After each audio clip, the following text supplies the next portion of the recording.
Kansas City Chiefs will be attempting to get their 10th win of the season this weekend against the Panthers. I have 4 big ideas followed by a preview and finally a prediction for the game itself. So let's get into it. Number 1, the first big idea worth contemplating when thinking about this game is that the Steelers just fell to 8-3 on Thursday Night Football. The Ravens and Texans are both 7-4. So right now, the 9-2 Bills are the only close competition for the number 1 seed. Now, they do have the head-to-head tiebreaker, so it is necessary that the Kansas City Chiefs do stay ahead in the overall record by winning this game.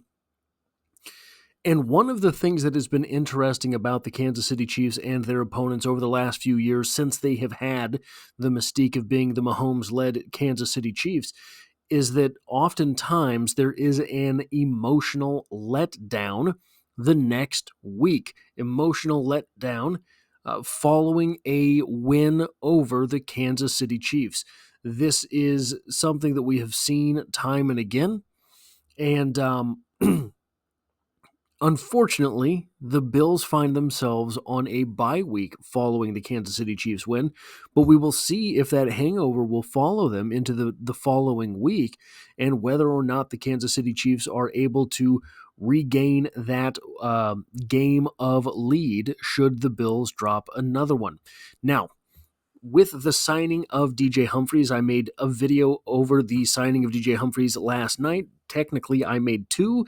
By the time that I hit publish on the first one, news had broken that the Kansas City Chiefs had signed the left tackle, but the left tackle position is a little bit in limbo heading into this game. I 100% expect DJ Humphries to be the starting left tackle for the end of the regular season and into the playoffs, but he will not play versus the Panthers, and I doubt he plays next week as he gets back up to speed as he gets up to speed on the playbook and back into game shape. I think it's possible the Kansas City Chiefs, well, maybe not, because they released contract details, so he must already be on the regular roster. I did not check to see if he was signed to the practice squad or not, but with that roster number, with that contract number they gave him, I don't think he's going to be on the practice squad. I don't think it's possible. So what are we looking for the next couple of weeks from Wanya Morris and Kingsley Suamataia? It seems as DJ Humphries was just getting back into the place where he could play football, the Kansas City Chiefs came calling. So it seems to me that DJ Humphries was the plan all along. This is what the Kansas City Chiefs wanted to do, and they wanted to see if they could get to this point in the season with those 2 young left tackles out there. They did. They got to that point while being 9-1, and now reinforcements are coming. So what do we want to see from Wanya Morris and Kingsley Suamataia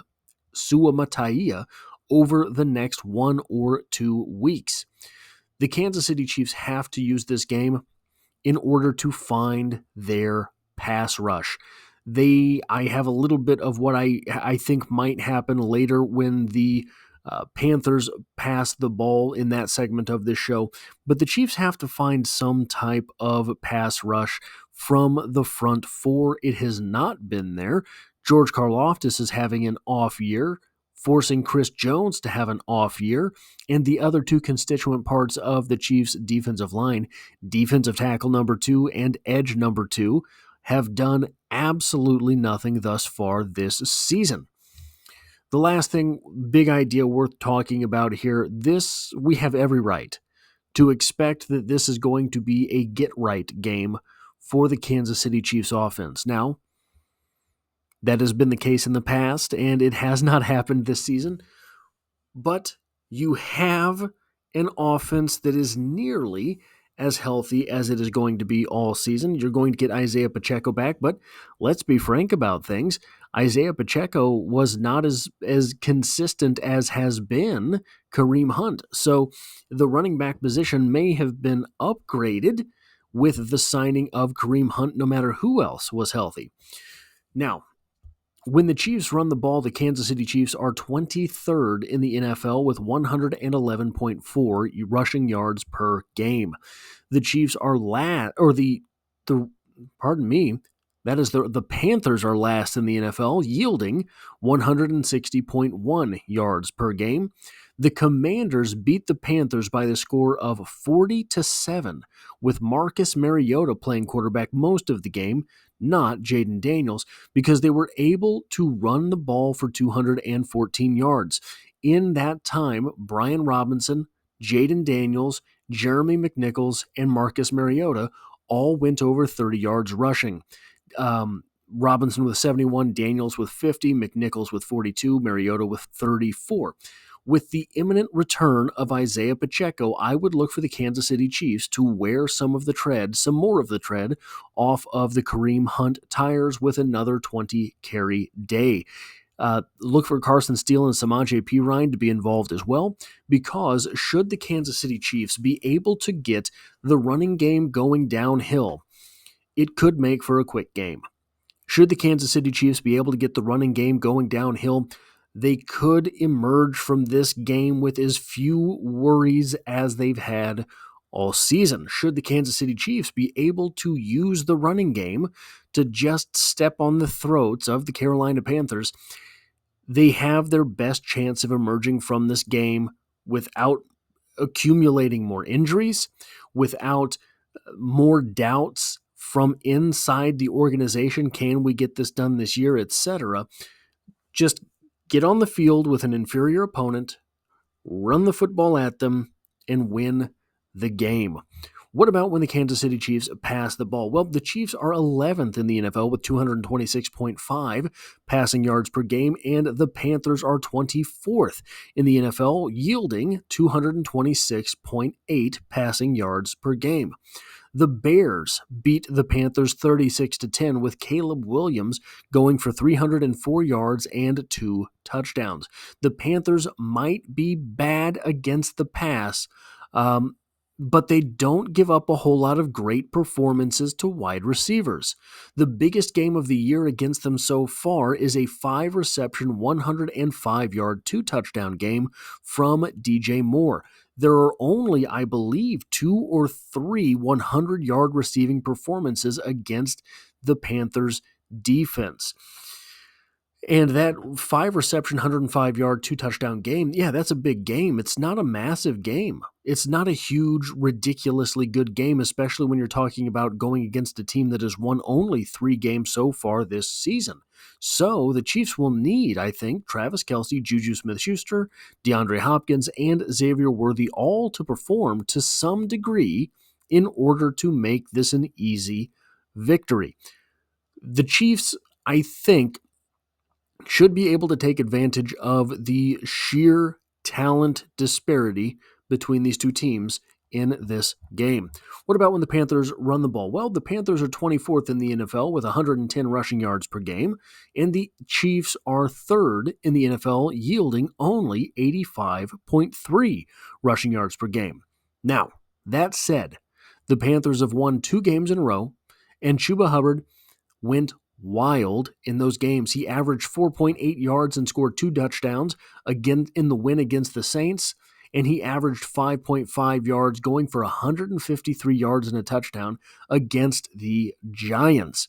He also went for 114 earlier in the season in the win against the Raiders. So, should the Panthers be able to get the running game going, that is when they have some success. I also think that the Panthers' offensive line is underrated. Ekwonu is a very high upside player. Lewis is a big and powerful guy. Cade Mays is massive for a center. And Hunt is 6'6", 323 pounds at the right guard position. At right tackle, Taylor Motton will never get the respect he deserves. The running game plus one of the receivers going off could spell an upset special for the Panthers in this game. That, in my opinion, is around what it would take for this to go south for the Kansas City Chiefs. I do not see it happening, but this is the NFL. Any given Sunday, Any one of these teams can beat another. The Chiefs, for their part of this, are not used to being ran on. The Chiefs are used to stopping opposing running games. So should this end up being something that works for the Kansas City Chiefs or for the Carolina Panthers, and the Chiefs find themselves struggling to play catch up in this way, it's possible they don't figure it out. That is one thing we are starting to see with this defense, is a little bit of breaking happening. Well, what about when the Panthers pass the ball? The Panthers are 31st in the NFL with 170.7 passing yards per game. The Chiefs are 16th in the NFL, yielding 212.2 yards per game. This should not be a contest. The Chiefs' core, however, of Adam Thielen, Xavier Legette, Adam Thielen is questionable, Xavier Legette, Jalen Coker, who's questionable, and Jatavion Sanders is very interesting. They've got a lot of talent in those names. They have a lot of different tools between those names. So it is an interesting group